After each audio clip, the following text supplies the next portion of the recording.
Neste vídeo, uma publicação do jornal Mensageiro da Paz de junho de 1982 sobre a Igreja, a Política e a Teologia. Para quem não me conhece, eu sou a Silvana do canal Diário Pentecostal, especialista em História e Teologia do Protestantismo no Brasil.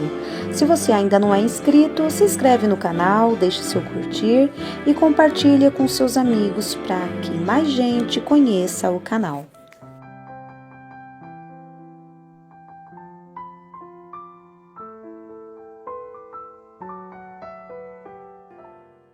Segundo a história, a igreja começou a declinar a partir de Constantino, quando este passou a exercer influências decisivas sobre a mesma. Com a sua conversão, os cristãos não receberam mais perseguições, e sim honrarias. E não só as recebia, como também concedia ao imperador. Essa troca de honrarias causou um grande prejuízo à igreja. As decisões que cabiam aos ungidos de Deus passaram a ser tomadas por Constantino, que não fora aprovado para depois servir. Não era batizado nas águas, nem tinha conhecimento doutrinário. Nessa época surgiu a diversidade de correntes teológicas que contribuíram para um maior enfraquecimento da comunhão dos santos, e tudo isso finalmente levou a igreja ao naufrágio. Enquanto a igreja permanecia na santidade do Evangelho de Cristo e nos limites da revelação de Deus, tudo contribuía para o bem dos cristãos, mesmo detentora das amargas experiências. Mas a nova posição infundiu-lhe o espírito da arrogância política do império, e cada um queria apresentar não os seus corpos em sacrifício vivo, santo e agradável a Deus, mas a soma de seus conhecimentos teológicos, e cada grupo divergia dos demais nos seus pontos de vista sobre as Escrituras sagradas.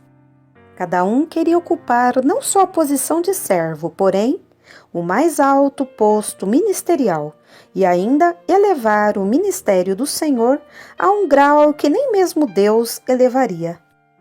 Tudo isso foi o resultado do espírito político ao seio da igreja, que nos dias de hoje vive momentos muito semelhantes ao que acabamos de socializar. Agora já temos a esperança de um futuro histórico longínquo em vista da proximidade do arrebatamento, mas o perigo está em que alguns se percam por causa da política e da teologia que excedem a revelação de Deus, as quais coisas já penetram no ambiente evangélico. Quanto à política, temos o que dizer. Alguns defendem a participação da igreja nessa área, baseados na história dos judeus e não na origem da igreja primitiva, porque não teriam elementos para defenderem esse ponto de vista, senão para condená-lo. E o padrão da vida política dos judeus não pode ser tomada como base para a igreja, porque esta não tem de lutar contra a carne e o sangue como aqueles. E os judeus tinham de lutar porque precisavam assumir uma posição política, e o fizeram para preservar a nação judaica, de onde mais tarde viria o Salvador do mundo. E a igreja atuando na política preserva o quê? O reino de Deus? Quando o pregador do evangelho ocupa uma cadeira no parlamento, ele deixa de ter o mesmo vigor de evangelista, ainda que continue pregando eloquentemente. Admitimos que a política seja uma coisa necessária e honesta em si mesmo, quanto qualquer outro trabalho lícito, mas para o evangelho cristão está entre os supérfluos. Haverá momentos em que uma decisão terá de ser tomada e o parlamento será forçado a escolher entre prejudicar a carreira política ou a evangélica.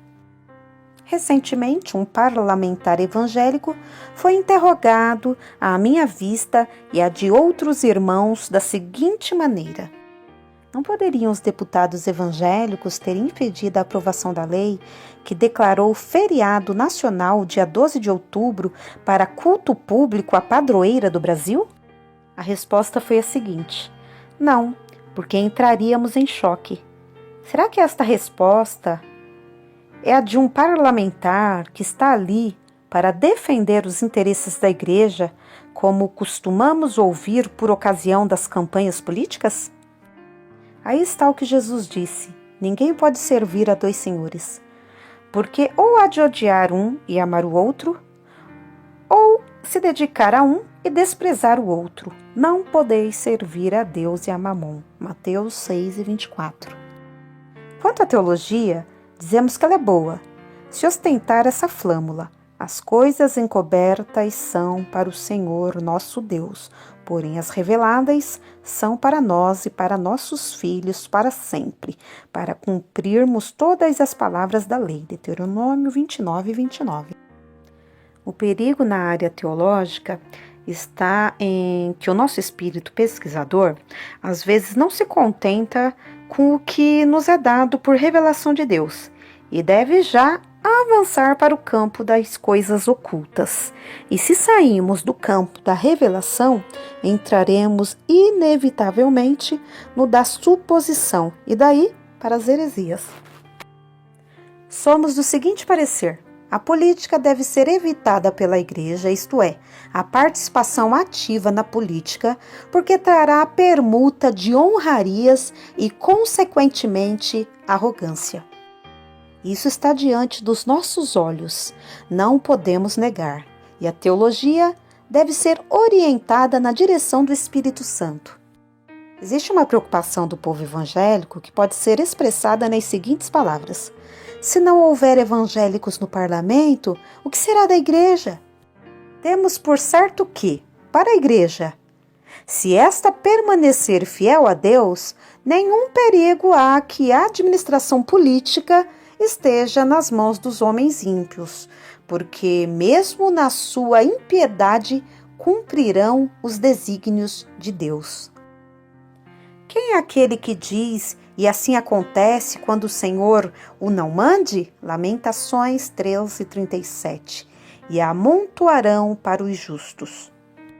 Porque ao homem que é bom diante dele, dá Deus sabedoria e conhecimento e alegria, mas ao pecador dá trabalho, para que ele ajunte e amontoe, e o dê ao bom perante a sua face. Eclesiastes 2:26. Buscaremos as coisas do presente século para que o reino de Deus não nos seja acrescentado? Ou buscaremos primeiramente o reino de Deus e a sua justiça? Igreja, os dias são maus. Abner de Jesus.